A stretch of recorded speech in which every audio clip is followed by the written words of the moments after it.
Selamat datang di Bahasa Teknis, masih bersama saya Cipto dari Tridinamika. Dan masih selalu di tempat favorit kami, yaitu di ruang laktasi.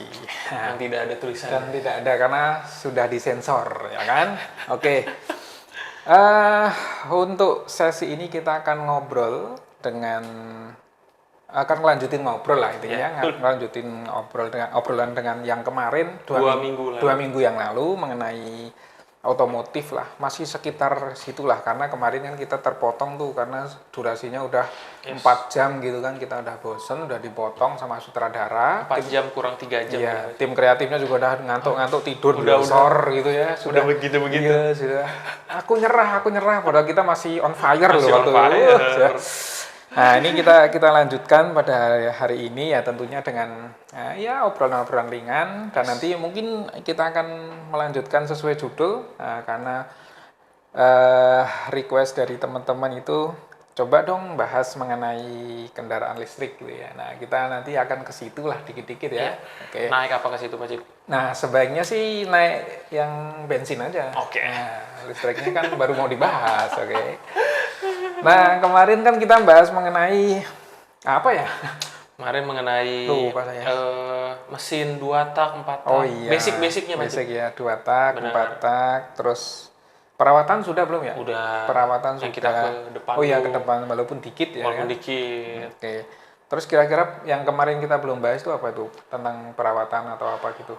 Paling sih arah ke ini ya, Pak Cip, lebih ke arah teknis intinya gitu, Pak Cip. Jadi antara perbedaan mesin bensin dengan listrik, kendaraan bensin tuh dia tapi kemarin udah dibahas juga, Pak Cip, masalah RON segala macem gitu-gitu. RON tuh udah ya? Udah. Oh.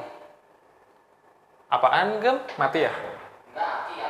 Oh, aki. Oh ya, kita belum aki. Oh, bilang dong. Dengarku aki-aki. Iya, aki-aki. Oh iya, Pak Cip, benar. Aki. Jadi kita kemarin itu bahas benar. terkait mesin. Tapi kan pada mesin bensin juga ada kelistrikannya. Kita kan belum ngobrol di situ. Oke. Gitu. Terus yang tentang kendaraan listrik ya memang belum sama sekali, Pak Cip. Yang kemarin sempat kita singgung dikit-dikit. Kita singgung dan kita itu jadi tebak-tebakan gitu ya. Nah, benar. Aki apa yang paling kuat? Apa kemarin? Yang paling kuat tuh? Oh, yang paling awet. Kalau menurut informasi dari beberapa mekanik, aki yang selain dia punya merek, tapi ada pelabelan merek dari manufaktur motor katanya gitu. Katanya lebih awet. Tapi aki yang paling kuat itu adalah aki yang nggak pakai tongkat. Oh iya. Iya. Karena dia bisa berdiri sendiri. Coba bantuan. Aki-aki kalau yang pakai tongkat kan nggak kuat berarti ya kan. Berarti aki apa yang kuat? Bener. Aki yang nggak pakai tongkat. Oke. Ya berarti kemarin aki sudah belum sih? Belum ya? Aki belum, Pak. Kemarin tuh lebih ke kayak kompresi sekian, harus pakai bensin apa gitu. Nah, ngomongin masalah aki nih. Nah, aki itu kan ada yang dikeluarkan oleh kemarin apa namanya yang brandnya itu brand aki sama brand manufaktur. Nah, itu kan kemarin meskipun sama aja, Pak Cip. Brand aki, brand manufaktur. Maksudnya manufaktur motor maksudnya. Meskipun sebenarnya ada juga nimbrung sebenarnya yang nimbrung tuh yang manufaktur motor harusnya, iya. Nah, ada dua gitulah ya yang dikeluarkan oleh manufaktur aki sama manufaktur aki kerjasama dengan manufaktur motor. Nah, secara perasaan gitu ya. Sugestinya itu memang lebih awet yang dikeluarkan oleh gabungan keduanya. Jadi misalnya aki Iwasa tapi misalnya ada AHM-nya, apa sih biasanya? Ya ada Honda-nya, ada Yamaha-nya gitu. Ya itu. Biasanya lebih tahan lama dan itu biasanya tuh kita bisa temuin tuh ketika kita beli motor baru tuh, Pak Cip. Kita beli motor baru, kadang ketika kita cek akinya misalkan mereknya apa, GS atau apa gitu, terus ada tulisan Yamaha-nya. Waduh. Berarti gitu ya? Gitu Pak Cip. Gitu. Jadi kata beberapa mekanik itu tuh lebih awet Pak Cip. Aku juga nggak tahu sih, mungkin nanti Pak Cip bisa menjelaskan di ranah yang Pak Cip tahu gitu ya.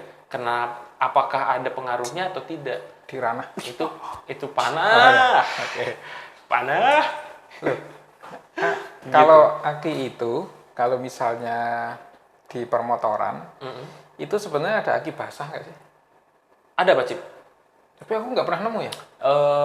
Aku nemuin aki basah itu yang ada airnya ya, yang dia punya cover tuh agak transparan. Kalau kelihatan nanti itu di motor Mio 2006. Bahkan Mio keluaran 2012, kebetulan aku waktu itu pernah beli, orang tua aku beli Mio 2012 aja itu masih pakai aki basah. Gitu. Berarti kan harus nambah air gitu kan? Benar. Soalnya sekarang itu kan sudah bentuknya udah MF kan ya, sudah maintenance free. Jadi ya nggak perlu di maintenance, rusak ganti. Benar. Gitu. Jadi kalau kita, indikatornya. Sebenarnya indikator juga gampang sih, indikator kapan kita harus ganti aki kan ya. Maksudnya nggak perlu pengetahuan yang dalam mengenai perakian gitu kan ya, atau ada? Enggak sih, kadang kalau orang tua zaman dulu ya, kalau dia udah nggak bisa starter berarti akinya udah habis katanya gitu. Misalnya kita kunci kontak on nih, mau kan, terus motor kita nggak bisa di starter nih, berarti akinya. Pasti orang beranggapan akinya nih harus dicas lagi gitu. Nah, dicas lagi apa diganti? Yang termurah biasanya sih dicas lagi. Yang termurah. Karena kan harga aki motor itu variasi lumayan banyak dan ada yang mahal juga Pak Cip. Tapi start dari 150.000. Setahu aku nih gitu. Iya, maksudnya kalau saya punya motor nih, kasusnya sama, sudah nggak bisa ngangkat gitu apa? Starter udah nggak ngangkat, nggak nyala. Nah, itu sebaiknya itu dicas apa ganti baru?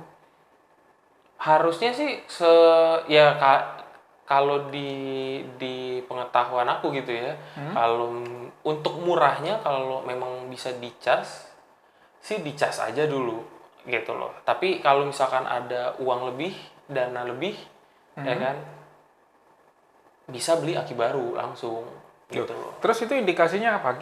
Kapan kita harus ngecas?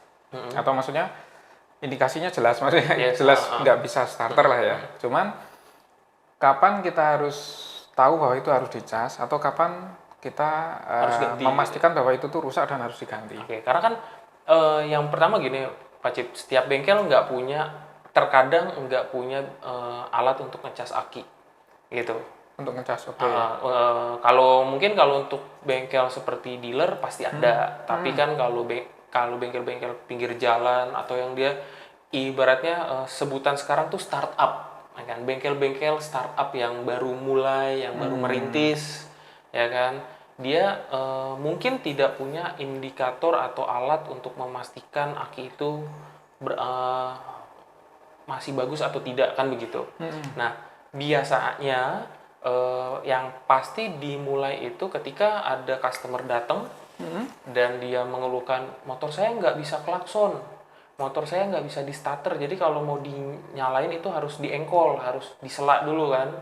Nah, itu biasanya adalah yang pertama dicek adalah beberapa kabel yang menyambung ke starter, itu dicek dulu ada yang putus apa enggak, karena kan bisa jadi Pak Cip ada indikasi minor, mungkin kabel yang udah karat, yang udah getas, yang udah ada residunya lah gitu, yang menghambat aliran listriknya kan. Itu pertama. Yang kedua, kalau memang itu nggak kenapa-napa, biasanya kita coba dengan aki yang baru Pak Cip. Gitu, aki yang di motor lain gitu. Terus kita cek, apabila menggunakan aki spare gitu ya, aki cadangan terus ternyata bisa, biasanya udah ini akinya nih gitu, akinya nah ini ntar coba dicas dulu Kalau dicas tapi ternyata nggak ngangkat juga, berarti kan memang komponen di dalam akinya udah uzur ya gitu loh. Udah harus diganti baru nanti kita ganti. Biasanya sih pengalaman aku di bengkel kayak gitu. Oh, gitu. Padahal kan apa sih namanya ya? Sling. Habis makan.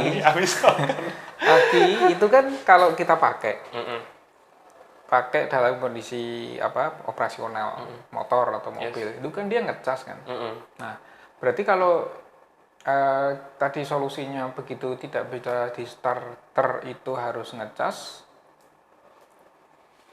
agak sedikit bertentangan dengan hukum itu gitu. Karena kan sebenarnya saat kita mengendarai motor atau mobil itu kan pada saat dia running itu kan aki dicas.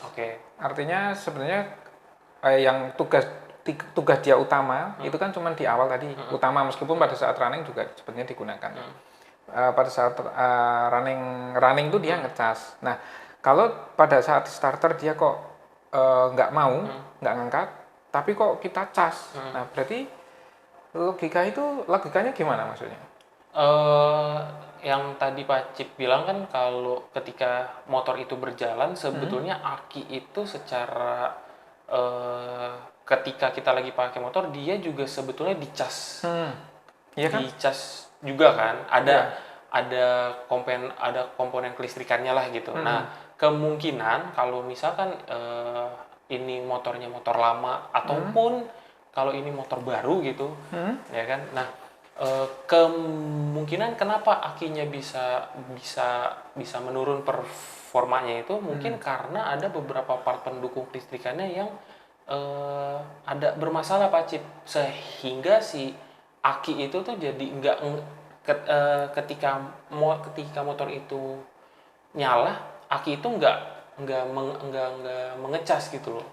Oh, gitu. Berarti tetap itu kan salah satu step aja lah ya, step untuk memastikan sebenarnya itu yang rusak apanya itu ya, dicas itu ya. Jadi bukan nggak bisa starter, pilihannya ada dua, dicas atau diganti baru, bukan itu ya. Tapi sebenarnya lebih ke sebenarnya kenapa nggak bisa di starter, nah gitu ya. Oke, masuk. Nah, cuma sih. Kan mekanik malas Pak Cip. Kadang ada mekanik yang malas untuk ngecek kayak ini nih gara-garanya apa ya? Dia jarang mau meruntutkan ini part yang misalkan si spoolnya yang sudah lemah atau kiproknya yang sudah lemah segala macam. Nah itu jadi langsung ini udah ganti aki aja. Padahal nanti ketika ganti aki baru akan begitu juga karena dia nggak ngecas ya. Itu kurang lebih kayak gitu sih. Benar, berarti ya itu memang tujuannya itu berbeda ya. Jadi sebenarnya bukan dua pilihan tadi. Jadi itu hanya step-stepnya aja untuk memastikan bahwa sebenarnya itu masalahnya ada di mana, kenapa nggak mau starter. Nah, sebenarnya untuk sobat teknis nih mungkin ya, kalau terutama yang ada bengkel atau skala bisnisnya lebih besar itu ada alat untuk mengetahui kualitas aki atau baterai. Itu ya sebenarnya baterai sih secara umum, karena baterai kan banyak. Nanti bisa juga di mobil listrik, bisa juga di UPS pakai aki juga, motor, mobil itu sama. Jadi nanti bisa kontak ke sales kami, itu untuk mengetahui kualitas di baterai. Jadi benar-benar memastikan lah. Jadi tidak perlu try and error tadi. Coba nggak usah, langsung dicek aja baterainya. Baterainya udah mengalami penurunan performanya 50%. Jadi ini ya mungkin dicas bisa, tapi ya nanti akan balik lagi. Yang gitu bisa.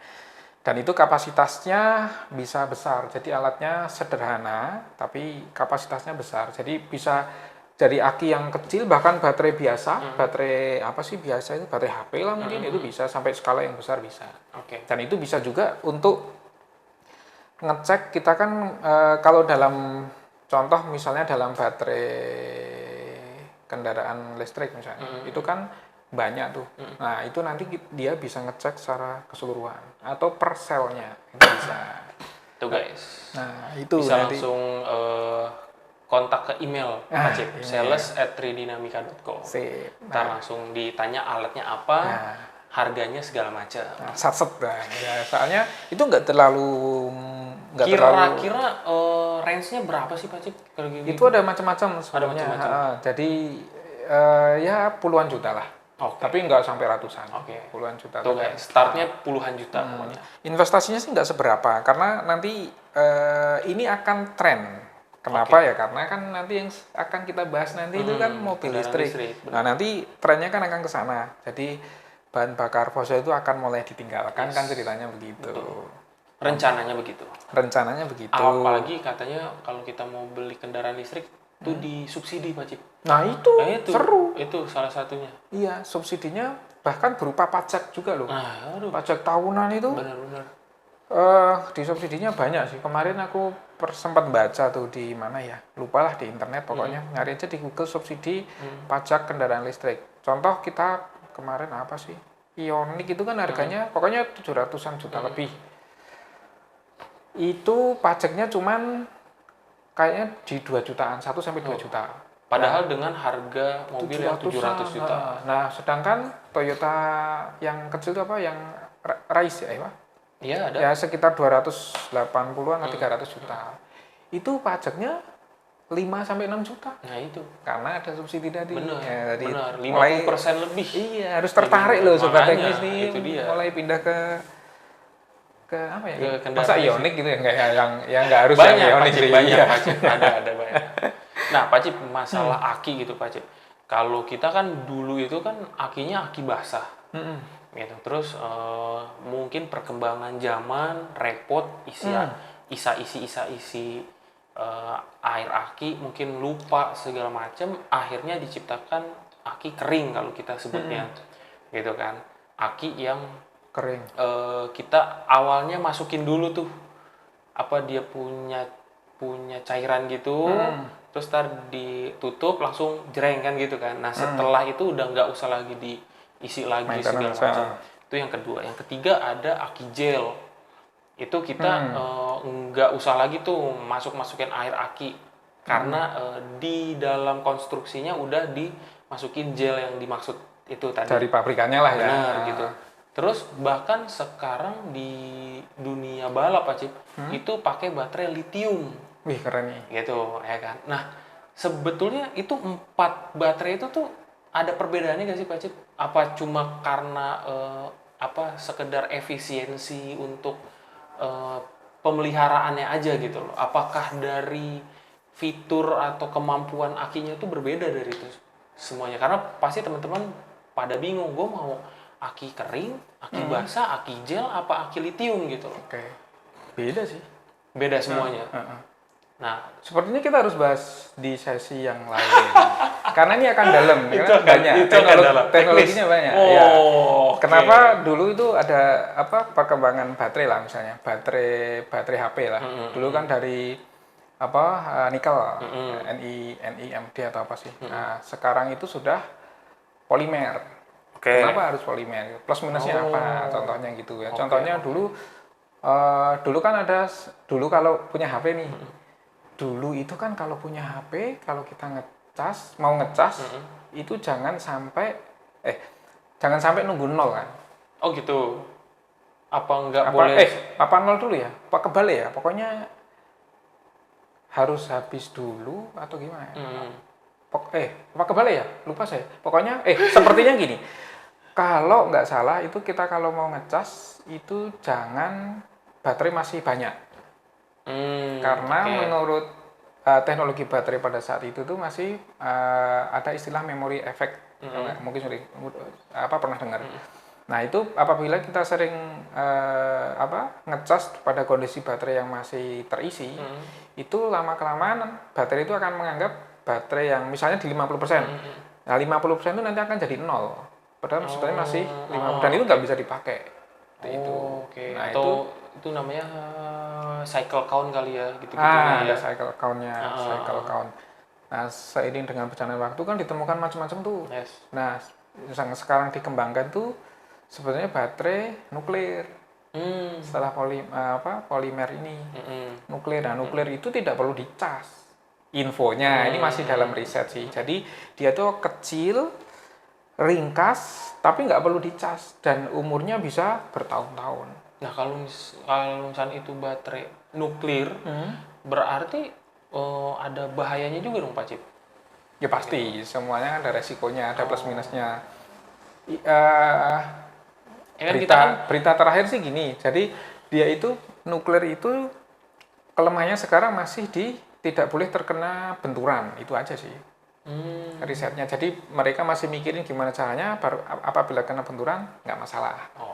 Tapi itu energi yang luar biasa nuklir itu yang sedang dikembangkan ini. Nah, ya kan kalau kita sebagai orang awam gitu, aku gitu, wah baterai nuklir takut radiasi, Nah pasti takut apa segala macam kan lebih berbahaya dong harusnya, ya.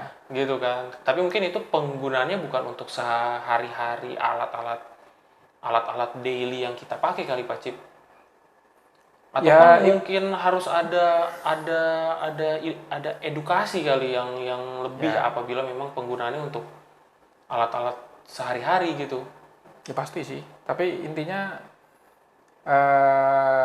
sumber energi itu ada banyak lah intinya di samping fosil. Nah sekarang sedang dikembangkan itu. Nah masalah nuklir ini memang dari dulu ada pro kontra. Sama istilahnya kayak reaktor nuklir misalnya untuk pembangkit listrik atau untuk kesehatan. Nah kita kan punya sebenarnya di Indonesia. Itu kan yang dikhawatirkan banyak sekali kan. Nanti kalau bocor reaktornya, nanti kalau gempa atau rusak. Nah kebetulan kan kami pernah tuh sebenarnya itu klien kami juga. Nah kita tanyakan dong kayak gitu. Saya kan masih awam masalah nuklir. Nah ternyata itu nggak bikin reaktor tuh nggak sesederhana sipil biasa gitu. Jadi reaktor itu bahkan belum sampai reaktornya, bangunan pendukungnya itu ditabrak pesawat tuh nggak apa-apa. Padahal ditabrak pesawat itu katanya, itu memang ada regulasinya, termasuk misalnya terjadi kebocoran gitu. Itu sudah ada sistem pengamanannya. Jadi mereka itu menerapkan sistem, misalnya yang simpel adalah negative pressure. Jadi sesuatu yang ada di dalam itu tidak akan keluar, tapi akan kebalikannya. Sesuatu yang di luar akan ditarik ke dalam. Jadi untuk menghindari radiasi. Itu contohnya lah ya. Nuklir itu kan dulu seperti itu, mengerikan gitu kan ya. Karena kan sejarah yang lama-lama kayak Hiroshima, terus yang kebocoran di mana itu? Yang Chernobyl. Itu kan juga mengerikan tuh, yang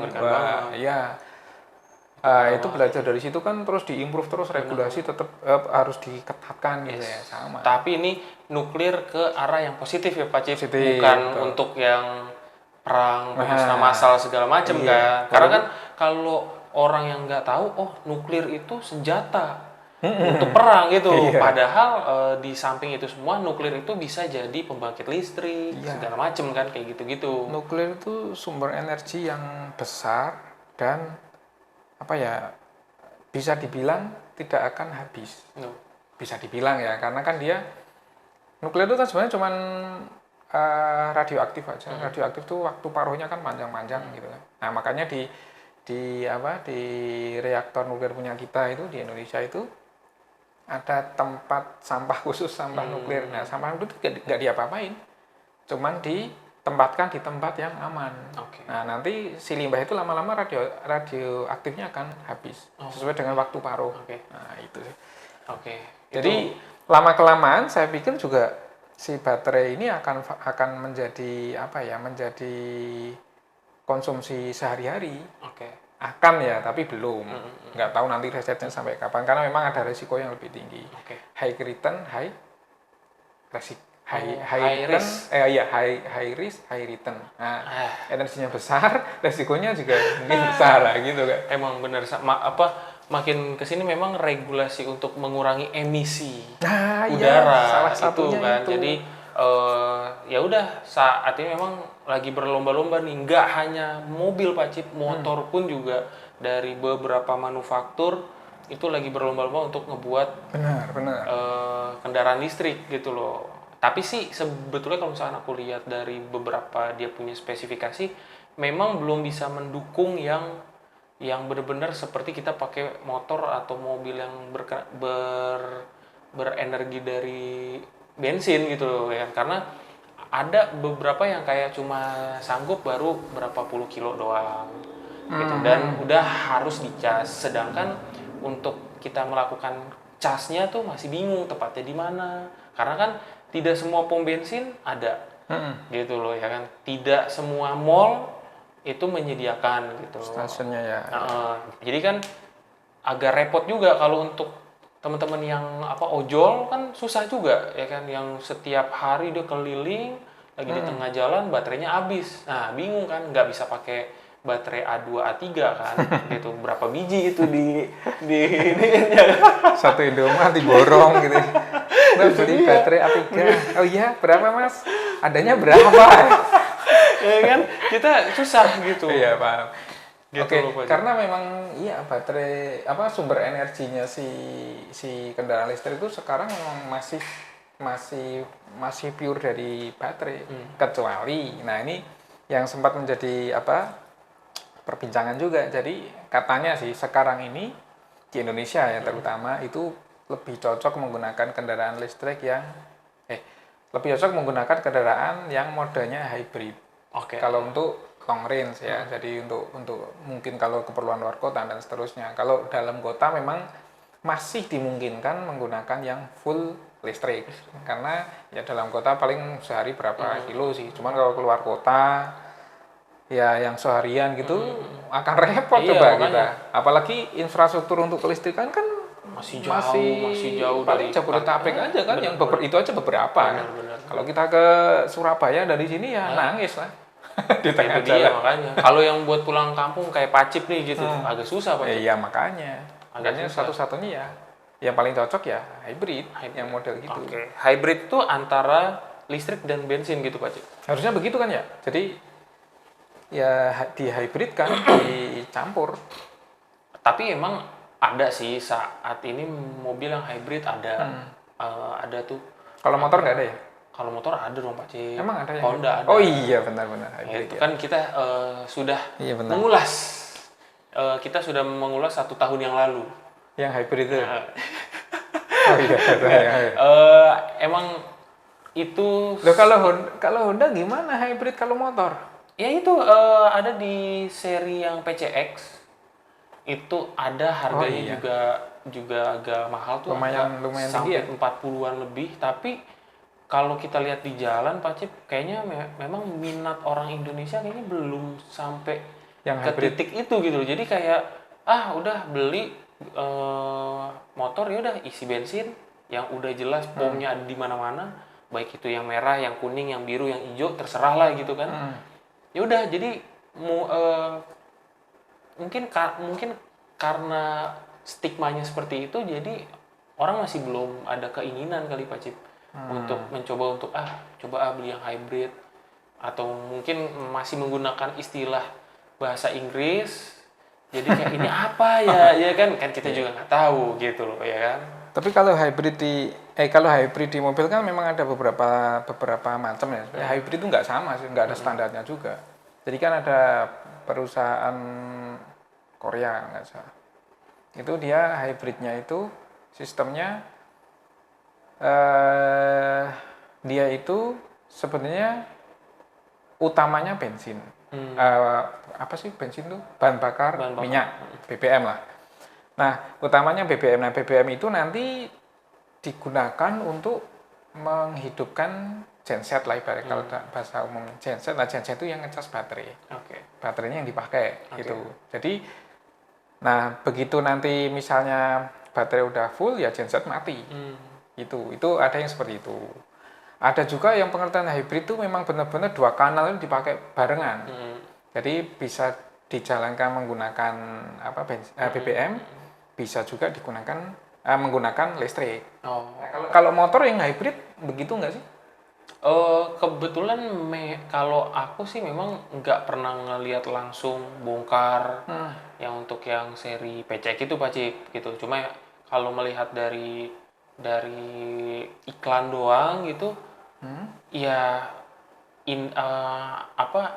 intinya sih dia bisa pakai bensin, terus bisa switch ke listrik juga gitu loh. Tapi untuk ketahanannya segala macem jarang banget, itu memang jadi agak sulit untuk dibahas juga enggak. Gitu. Jarang nemu ya yang bahas gituan ya. Iya, nggak pernah ngelihat juga sih memang gitu, karena Kalau menurut teman-teman di bengkel gitu, karena kan apa ya, dipikirnya motor listrik nih, gitu kan, gitu. Nah, kadang ada beberapa bengkel yang agak takut Pak Cip untuk kayak menangani motor-motor listrik karena takut nanti salah konslet. Karena kan bengkel-bengkel itu terkadang memahami kelistrikan tapi hanya sebatas kelistrikan umum pada motor aja gitu loh, ya kan. Beda sama kalau misalkan contoh kayak motor hybrid, mungkin ada part yang khusus atau instalasi yang lebih advance gitu. Terkadang kayak nggak pada berani megang gitu loh. Kalau misalkan ada yang datang ada masalah apa segala macam. Tapi kalau misal itu motor atau mobilnya pure bensin, pure BBM, yang nggak jauh beda sama yang sudah kan gitu. Gitu sih Pak Cip. Oke, mungkin kita kerucutkan ke motor mungkin ya, motor. Nah, motor listrik kan sekarang sudah di jalan-jalan sudah mulai banyak terlihat lah ya, meskipun nggak sebanyak motor bensin, motor bermesin. Mesin. Nah, apa namanya, ya keluhannya masih sama tadi, misalnya ojol nih di jalan habis gimana. Nah, ternyata mereka itu ngakalinya apa namanya, ada dua cara. Oke. Jadi cara yang pertama, dia itu memang baterainya itu double. Apa sih istilahnya, lupa saya. Jadi tinggal dicopot ganti. Nah, ada yang kayak merek apa motor kita yang baru itu, lupa. Jadi ada kan motor listrik. Nah, yang sistemnya itu swappable baterai. Nah, baterainya bisa di SPBU kan? Yes, Nah, benar, itu apa itu namanya? Itu di ojol-ojol tuh kan Nah, suka. ada kan seperti itu. Nah, tahu, berarti tahu. ada seperti itu. Jadi kan kita perlu patut berbangga lah. Jadi perkembangan kendaraan listrik itu sudah mulai menggeliat lah ya, minimal motor dulu lah ya. Nah, menggeliat-liat gitu kan. Nah, benar. Ya, yang paling sering diomongin ya itu, gimana kalau mati di tengah jalan. Nah, satu lagi. Gimana kalau kena banjir? Banjir. Ntar lagi jalan, kan kita juga nggak tahu tuh Pak Cip, ya kan. Tapi sih aman sih pasti. Masa apa ada begitu lagi jalan, wah banjir muter balik, waduh itu repot banget. Ya banjir diangkat. Naik gerombak. Naik gerombak. Ya karena anggapan kita itu kan pasti listrik itu kan takutnya sama air. Iya. Nah, takut konslet, takut nyetrum. Nah, sebenarnya ada di dunia permotoran tuh ada semacam teknologi khusus nggak sih? Atau semacam paten nggak sih? Yang ini kena air nggak apa-apa kok, kena banjir nggak apa-apa, itu ada nggak? Nggak, sebetulnya gini dulu Pak Cip. Sebetulnya gini, listrik itu bisa bisa nyamber kalau kena air gitu, bisa bocor terus. Ngerti gak sih Pak Cip? Kayak nggak ngerti. Listrik nih, ya kan? Terus kalau misalkan listrik itu kena airnya itu akan juga sebutannya untuk kayak nyamber gitu loh Pak Cip. Kalau enggak petir. Nyamber itu apa sih Pak Cip bahasanya? Nyetrum. Nah, iya gitu. Nah, sebetulnya pada hakikatnya listrik tuh kalau misalnya kena air bisa nyetrum nggak gitu. Si airnya itu ketika kita kenain atau apa gitu, selagi tidak ada kebocoran. Saya tuh nggak pernah eksperimen ya. Oke. Tapi secara teori sih, secara teori juga agak membingungkan. Oh gitu. Kenapa? Karena kalau kita ngomongin secara umum banjir, tapi kalau secara khusus air dimanapun, air itu adalah satu konduktor. Konduktor itu yang bisa menghantarkan listrik. Jadi kalau kita misalnya gampangannya ini deh Pak Cip, contoh misalkan gini, kalau misalkan pertanyaan dari teman-teman sobat teknis nih gitu kan, kalau kendaraan listrik nanti kalau lewat banjir koslet gak, kesetrum gak, dan segala macem gitu. Nah, kita belajar aja dulu sedikit dari motornya Pak Cip nih, Vario. Itu akinya ada di bawah, ya kan, misalkan gitu. Nah, pastinya manufaktur udah mendesain gitu. Oh, aki ini kita taruh bawah, ya kan? Kemungkinan nanti akan kena cipretan dan segala macam. Pastinya aki itu akan di cover dengan cover yang tidak tembus air gitu loh. Nah, sama juga mungkin Pak Cip dengan motor-motor listrik gitu loh. Nah, cuma karena mungkin motor listrik menggunakan baterai yang mungkin lebih advance lagi dibanding aki, biasanya kan penempatannya tidak di bawah injekan gitu loh. Pasti kan di bawah jok biasanya. Ataupun di bagian depan dekat headlamp, dekat lampu depan gitu loh. Jadi tidak mungkin ya mungkin ada mungkin ya yang menempatkan baterainya ada di bawah, tapi kalau yang aku lihat-lihat gitu pasti mereka menempatkan sumber energinya itu lebih tinggi gitu loh, kayak di atas atau di apa gitu. Nah, terus gimana untuk penggeraknya kan pakai dinamo gitu ya Pak Cip ya, apalah aku juga kurang paham istilahnya gitu. Pastinya kan itu di cover waterproof, water resist gitu loh. Jadi tahan air dan segala macam. Jadi kemungkinan untuk korslet kayaknya sih enggak sih, Pak Cip. Apalagi motor itu udah dijual ke masyarakat gitu. Pastinya riset developmentnya juga udah dites sama banjir, disiram air atau apa, cuci gitu loh. Ya pastinya Kalau sih. Yang saya tahu sih seperti itu ya gitu loh. Ya pastinya sudah dibikin sih. Benar, nggak mungkin juga tiba-tiba nggak ada pemikiran untuk memproteksi ini kan dipakai di luar ya kan, outdoor gitu ya, outdoor dan di Indonesia lagi ya kan. Misalkan kadang-kadang ada genangan, kadang-kadang genangannya tinggi, kadang-kadang lebih tinggi lagi gitu kan. Tingginya 2 meter. Nah itu kan nggak dipikirin. Cuman kan pasti mereka punya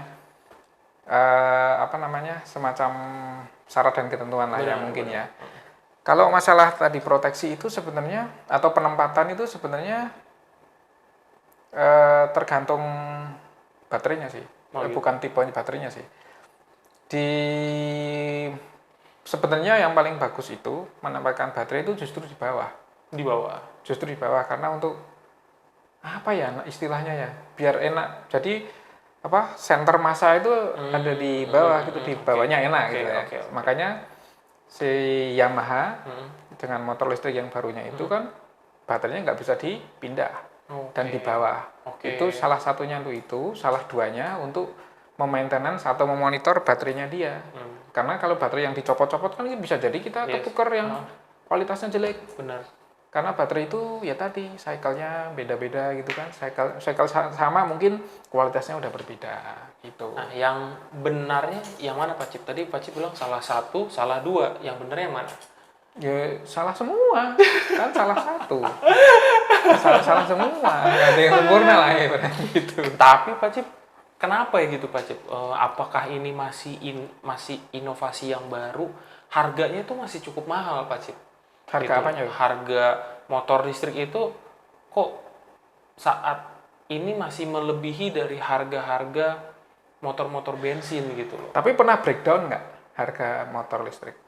Ada yang murah sih, ada. Tapi kan kekuatan dari baterainya itu juga kayak enggak yang terlalu jauh juga gitu loh. Nah, sebenarnya saya bisa ngambil kesimpulan sih, atau kita bisa ngambil kesimpulan. Contoh Polytron kan ngeluarin itu motor tuh.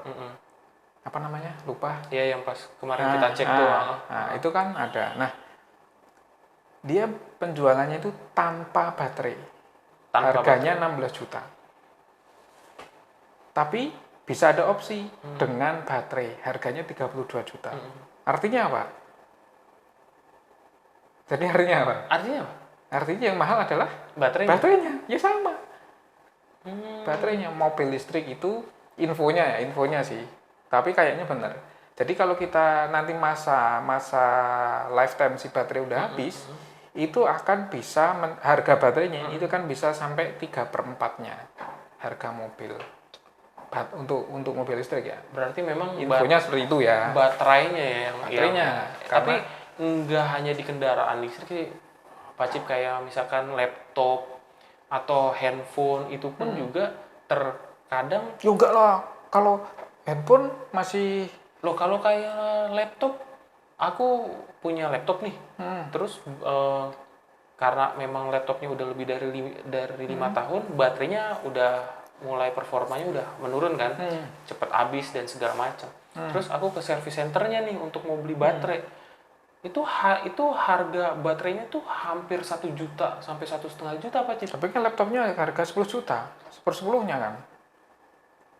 Iya juga sih, Iya. tapi kan lumayan juga gitu. Iya. 1 juta 1,5 juta gitu loh, kayak oh baterai itu mahal ya pada saat itu baru oh kirain ya ini mungkin ya ini inovasi baru terus digembar-gemborkan kan hemat energi dan segala macam, ternyata memang belum bisa hemat uang, hemat energi ya, tapi belum bisa dibilang hemat uang kita gitu, karena memang harganya mungkin masih saat ini masih cukup mahal gitu loh. Tapi menariknya gini, jadi kalau misalnya kita coba nanti bisa browsing di YouTube atau di Google gitu.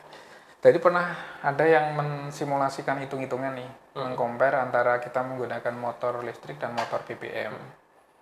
Jadi mensimulasikan bukan cuma harga beli, terus enggak. Jadi semua. Jadi kalau nggak salah di range waktu 5 tahun. Okay. Nah, dalam 5 tahun itu asumsinya baterai motor sudah harus ganti. Nah, karena konsumsi hariannya kan jauh lebih murah si motor listrik, ya kan? Yes. Nah, itu kalau masih dihitung dalam jangka waktu 5 tahun, itu masih murah listrik. Walaupun itu dengan mengganti baterai. Yes. Karena kan kita nggak beli bensin, nggak beli oli, nggak ada maintenance macam-macam kayak BBM. Benar. Itu pernah ada ya, nanti coba dicek. Ya? Dicek. Tapi kalau yang mobil itu belum pernah ada yang mensimulasikan seperti itu. Nggak ngerti juga emang sih. Iya ya, kalau kendaraan listrik kita nggak usah beli oli, nggak beli nggak servis kayak CVT segala macem, ya kan? Kalau kendaraan saya belum paham sih teknologinya. Tapi kalau yang saya lihat itu kalau nggak salah si kendaraan listrik itu tidak ada transmisinya sih. Jadi dia akan langsung itu ke dia, gerakin roda, jadi nggak pakai CVT, nggak pakai rantai. Dan nggak pakai oli, nggak pakai mungkin kalau radiator mungkin iya kali Pak Cip untuk sebagai pendingin dari dia punya baterainya atau dinamonya pasti kan bisa jadi apabila baterai itu dia bekerja gitu kan pada pada kinerjanya dia gitu, itu kan pasti akan menimbulkan panas juga dong Pak Cip, dan mungkin nggak dikasih pendingin kan gitu loh, entah ya memang pendinginnya radiator apa pendinginnya angin doang, kipas atau apa. Aku sih belum cek, tapi kan pasti ada bagian untuk mendinginkannya kan Pak Cip. Mungkin juga sih, mungkin. Jadi memang iya pastilah semua yang ada konversi energi itu pasti akan ada satu energi yang biasa, enggak selalu sih, tapi biasanya akan ada selalu menyertakan energi panas. Yes, benar.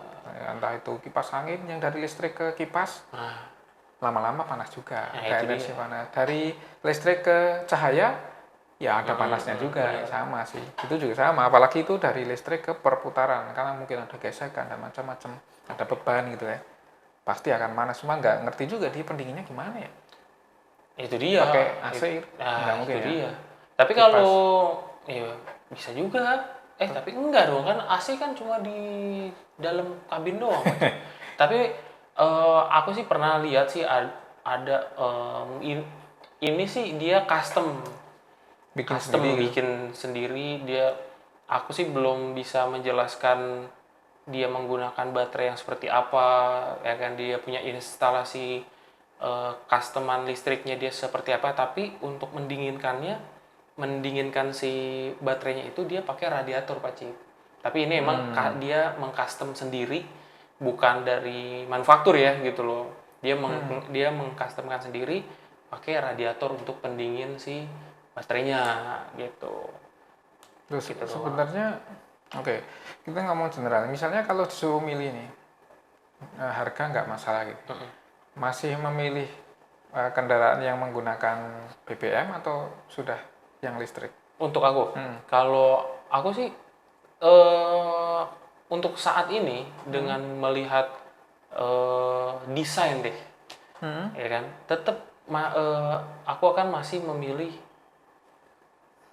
kendaraan yang menggunakan BBM gitu. Yang karena desain doang. Yang pertama desain, yang kedua kemudahan dalam kita mendapatkan BBM itu, karena kita kemanapun bahkan sampai ke pelosok pun ada yang jual eceran bensin walaupun itu pertalit gitu loh ya kan gitu. Kenapa tidak memilih kendaraan listrik? Karena satu, masih agak susah yang tadi kita bilang itu kan, masih susah. Terus juga terkadang desainnya motor listrik tuh kayak apa ya, terlalu kayak robot lah, terlalu kayak ya bentuknya tidak lazim lah seperti motor-motor BBM sebelumnya gitu, apa motor pada umumnya gitu loh.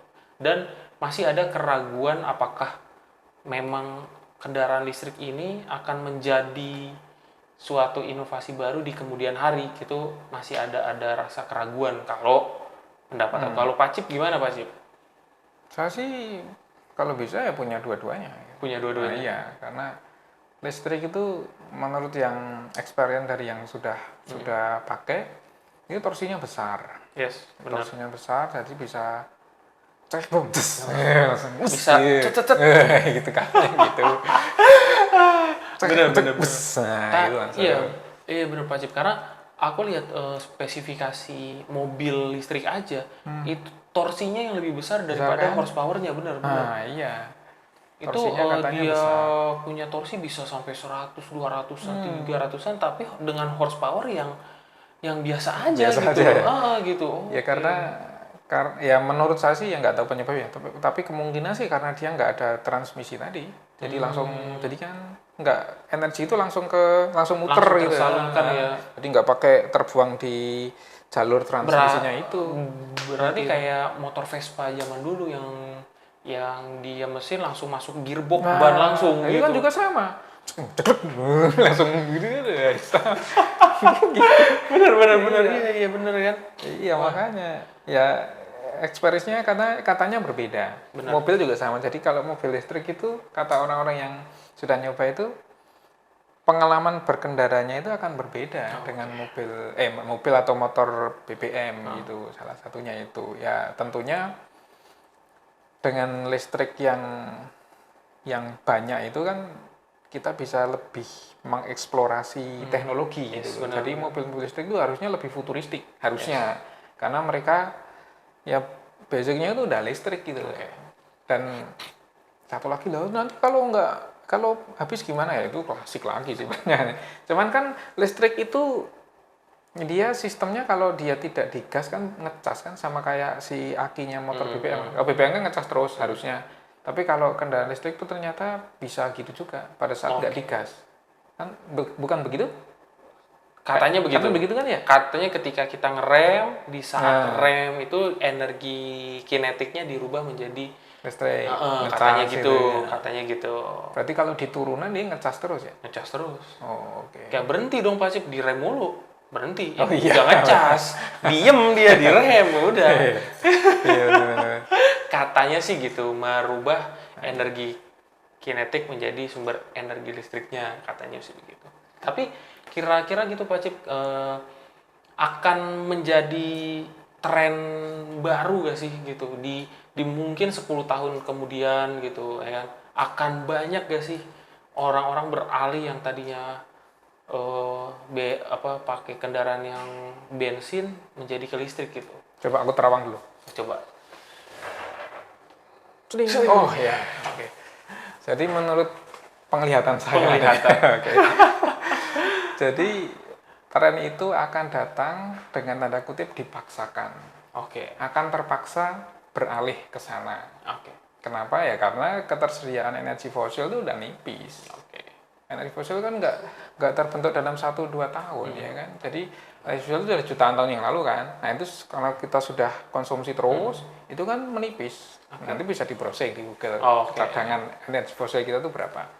Nah jadi mau nggak mau itu harus ada sumber energi lain. Salah satunya menggunakan listrik. Nah, listrik itu juga listrik itu kan sebenarnya kalau yang di mobil listrik itu kan apa ya? Kayak semacam bukan sumber benar-benar dia tuh sumber gitu bukan kan? Listriknya kan dicas. Yes. Dicas. Sabar. Emosi ini. Aduh, nggak konsentrasi.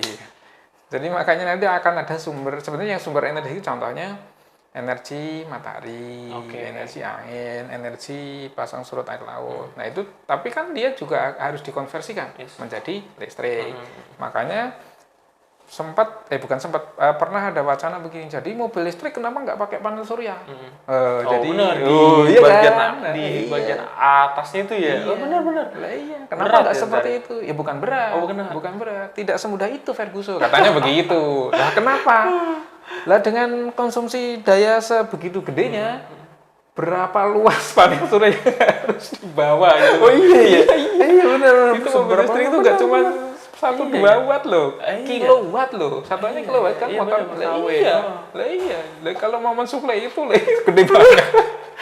Iya. Nggak semudah itu. Benar.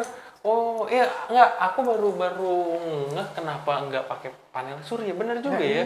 Kan ya bisa. Di bagian atasnya kan. Iya benar. Dan teknologinya sudah ada. Jadi sekarang itu panel surya itu enggak. Bayangin kan panel surya masih papan gitu. Sekarang udah enggak, sudah fleksibel.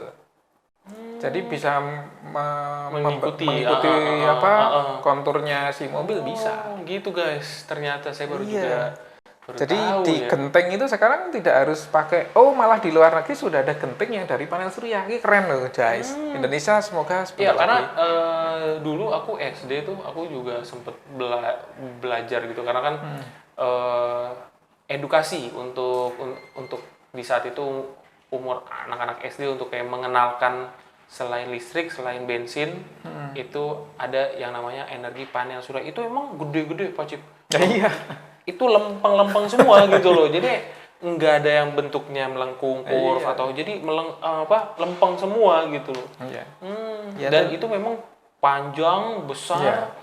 Ya menyesuaikan kebutuhan dari kitanya kan gitu kan. Dan itu teknologinya akan maju terus. Kalau dulu mungkin 1 meter persegi hanya berapa watt gitu ya. Sekarang 1 meter persegi bisa 2 kali atau 3 kali watt dari yang dulu teknologi lama. Itu katanya. Itu aku SD 2000. Ya sekarang bukannya baru SMP? Sekarang baru SMA sekarang. SMA ya baru naik baru dikit kelas 1. Gitu Pak Cip. Yang kemarin bolos tuh ya, kan aku ngajar di situ. Jadi ya, aku cariin nggak ada ini. Ya benar ternyata malah mainan motor ya kan. Kemarin aku tidak masuk karena ada urusan yang harus diurusi Pak Cip. Motor itu. Bukan motor. Motor udah ya kemarin? Udah beres ya. Gitu. Udah ditambah baterai ya kemarin. Jadi hybrid. Tadi apa? Gara-gara panel surya nih. Panel surya. Oh iya. Jadi sebenarnya listrik itu lebih ke penggunaan energinya. Jadi bukan sumber energinya. Sumber energinya ya tadi. Kita kan sebenarnya ngecas juga. Kalau sumber energi ya kayak tadi energi matahari dirubah oleh panel surya menjadi listrik. Tapi yang dipakai kan listrik juga. Ini semuanya listrik. Energi yang tadi awal tadi energi apa namanya atom apa namanya nuklir. Nah itu juga bisa diubah ke listrik gitu sih. Sebenarnya kan listrik juga. Jadi memang nanti arahnya adalah penggunaan listrik ya yang lebih di bukan. Sekarang juga udah listrik. Untuk sumber energi utama dalam kendaraan segala macam gitu-gitu. Mau nggak mau itu dipaksa. Eropa kenapa sudah sejak lama menggaungkan itu? Ya karena mereka kan tidak punya apa istilahnya sumber energi fosil, dia beli semua kan. Ya makanya lebih bener. Ya kita harus mikirin kalau beli terus gimana. Nah, kalau dia mau jual Rusia misalnya, yang misalnya dia memonopoli ternyata di seluruh dunia itu yang punya energi fosil dia doang. Ya kan dia bisa suka-suka. Nggak suka sama Amerika misalnya, nggak usah. Kalau mau beli ya 1 wattnya 10 juta. Nah, bisa kayak gitu. Mereka sudah mulai begitu pemikirannya. Benar. Tapi emang kalau melihat dari beberapa dia di lingkungan gitu Pak Pak Cip, memang untuk minat menggunakan kendaraan listrik tuh memang masih belum ya Pak Cip ya, untuk saat ini masih rendah banget gitu. Dalam perjalanan aku dari rumah ke kantor aja tuh nggak pernah ketemu kendaraan listrik, malah rata-rata semua masih menggunakan kendaraan-kendaraan bensin gitu. Iya sih, karena ya ini kan kalau di sini memang belum lama lah ya. Memang benar. Perkembangannya juga belum bagus, infrastrukturnya juga belum ada. Tapi ya mau nggak mau, kita boleh gosip nggak sih politik? Ya. Nanti di-cut. Nah, ya nanti di-cut aja, ini kan nggak live. Jadi pernah lihat promo PL? Banyak sih, Pak Cip, salah satunya itu sih. Yang salah satunya itu yang kemarin nggak jadi kan? Tapi nggak jadi karena ya agak memaksakan sih, karena mengganti gas dengan yang gantinya sih nggak masalah, tapi konsumsinya katanya meskipun lebih murah, tapi dengan kompor listrik itu kita nggak bisa menggunakan listrik yang hanya 450. Kita harus upgrade. Upgrade itu harga per kWh-nya udah berbeda. Kan panjang urusannya. Itu dia. Itu kalau kita bicara politik. Gitu. Nah, makanya jangan-jangan kendaraan listrik ini juga salah satu tunggangan pemerintah itu sangat support sekali mengenai perkembangan teknologi kendaraan listrik. Kenapa nggak dari dulu-dulu? Benar. Kan negara lain udah lama, risetnya udah lama. Itu. Salah satunya. Nanti dikat ya. Jangan loh ini. Tim kreatif. Tadi ada beberapa menit lah gitu. Nanti dibikin fat aja udah. Oke, lanjut. Atau di tit gitu. Lanjut. Ya jangan lupa di tit gitu ya. Titnya panjang banget. Kagak jadi nonton. Gitu Pak Cip. Jadi memang ya nantinya akan dipaksakan kita akan menggunakan kendaraan yang energinya yang tadinya bensin menjadi kendaraan listrik. Ya, gitu. Intinya lebih ke penggunaan non bahan bakar fosil lah. Oke, untuk mengurangi penggunaan energi yang tidak terbarukan gitu lah ya. Betul. Gitu. Nah, yang menjadi pertanyaan aku adalah apakah nantinya akan bisa seperti kendaraan-kendaraan bensin gitu dalam hal kemudahannya Pak Cip gitu loh, nantinya untuk apa ya, kita beradaptasi dengan sumber daya listrik itu loh. Iya, pasti bisa. Pasti. Kenapa? Tapi kan itu akan membutuhkan, aku udah menerawang tadi. Udah enggak. Tapi kan itu akan mengeluarkan biaya untuk infrastruktur itu luar biasa besar. Iya. Of course. Itu kan kayak misalkan di daerah Tangerang ada 1.000 pom bensin misalkan gitu. Nah, kalau misalkan kita beralih ke listrik, otomatis kan juga harus menyesuaikan juga jumlah tempat pengisiannya segala macam gitu. Politik ya. Atau nanti akan dipasangkan di tiap rumah yang menggunakan kendaraan listrik gitu loh. Satu-satu nanti ngecasnya di rumah gitu. Ini Mas nggak tahu politik apa enggak. Kan PLN itu sudah membuka program untuk SPKLU, stasiun. Termasuk di rumah kan bisa pasang. Di ruko bisa. Di mall mungkin sekarang udah lazim lah ya banyak karena memang pusat keramaian. Tapi nanti akan ada skema kerjasama seperti itu. Mereka ngadain itu agar apa? Ya listriknya terserah tadi itu kalau politik. Kalau enggak ya untuk menyiapkan infrastrukturnya. Jadi nanti akan seperti itu dan nanti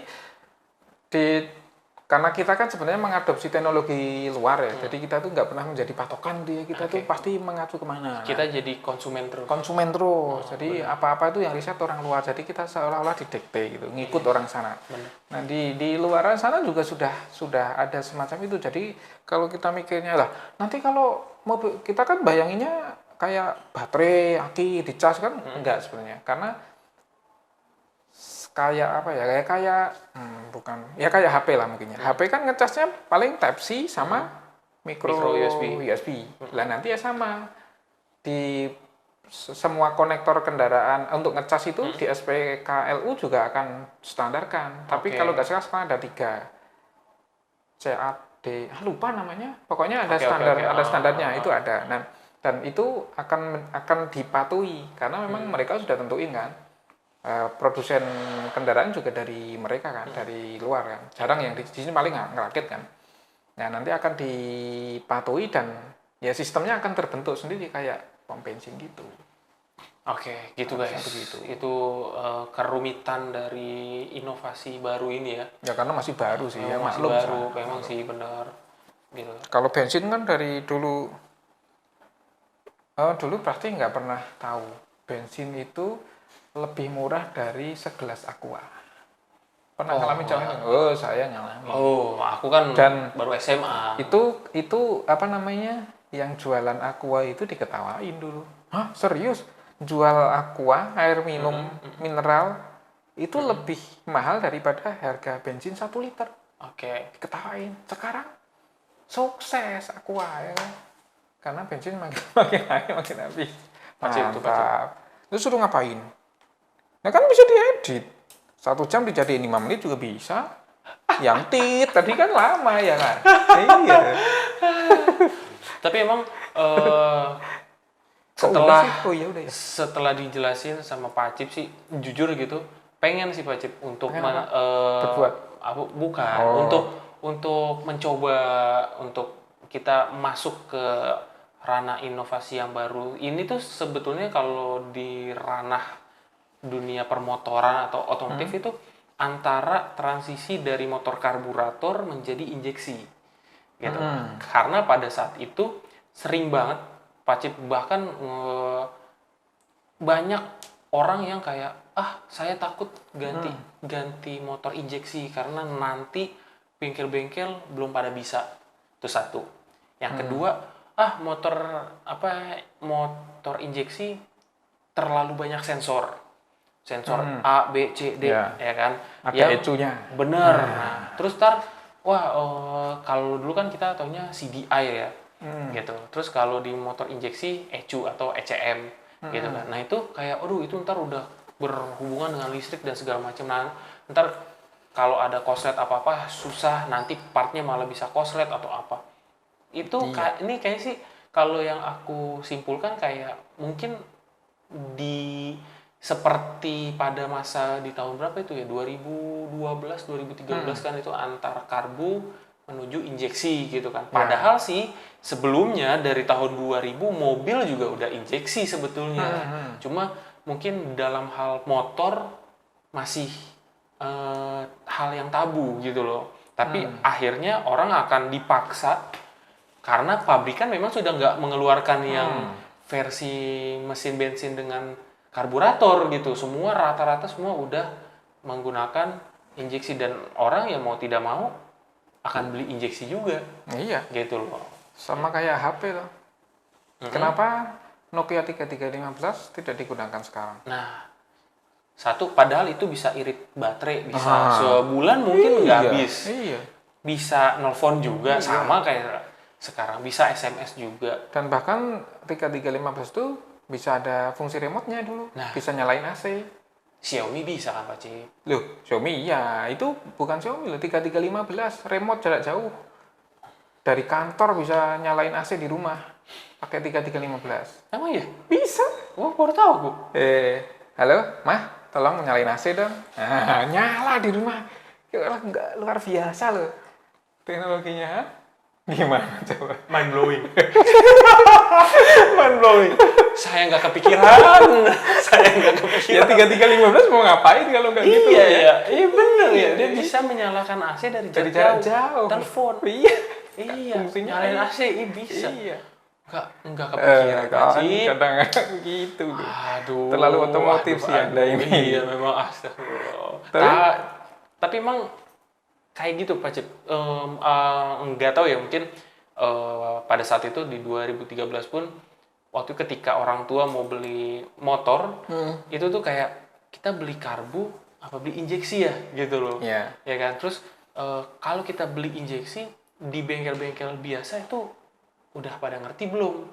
Itu tuh timbul stigma yang seperti itu. Akhirnya bener kata Pak Cip, dipaksakan. Ya, pasti. Mau nggak mau kita mengikuti yang dijual dan kita membeli yang apa yang dijual sekarang gitu, mau nggak mau ya udah ikutin. Tapi mungkin emang pada saat itu mungkin step by step kali, ketika dulu masih pakai CDI, motor-motor apa nama Pak Cip, motor-motor dulu lah gitu ya, itu dengan mungkin dia punya instalasi kelistrikannya yang sederhana, terus masuk ke ranah injeksi yang dengan penuh sensor, yang mana tiap sensor pasti butuh asupan listrik yang lumayan bagus, dan akhirnya setelah injeksi ini akan lebih ke full electricity lah pokoknya gitu loh. Full dengan listrik tanpa menggunakan mesin kayak mesin piston, mesin bensin dan diesel dan segala macam kali ya gitu. Mungkin itu step by step tiap generasinya gitu ya. Tapi kalau dulu dari karbu ke injection sih maksudnya oke, itu berubah, tapi kan berubahnya cuman hanya di upgrade sistem, lebih ke situ. Benar. Kalau ini kan kalau dari total dari sumber energinya tuh beda gitu, dari sumber energi fosil dan sumber energi listrik. Ya. Bahan bakunya juga beda gitu loh. Lebih ke sana sih ya. Ya mungkin bisa dianalogikan seperti itu, cuman ini lebih ekstrim gitu. Lebih ekstrim sekali karena penggerakannya aja beda, sumber energinya berbeda. Ya pastinya ya akan banyak ya tadi pertentangan di sini.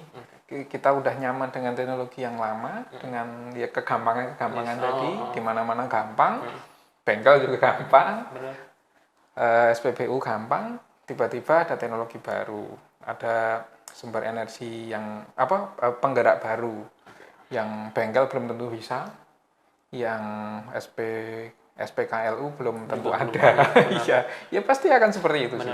Hal baru. Satu hal lagi Pak Cip, mungkin dulu Pak Cip pernah ngedenger busway pertama kali muncul dia menggunakan bis yang mesinnya itu BBG, bahan bakar gas kan. Nah, pada saat itu kan yang digaungkan untuk sebagai pengganti BBM, gitu kan.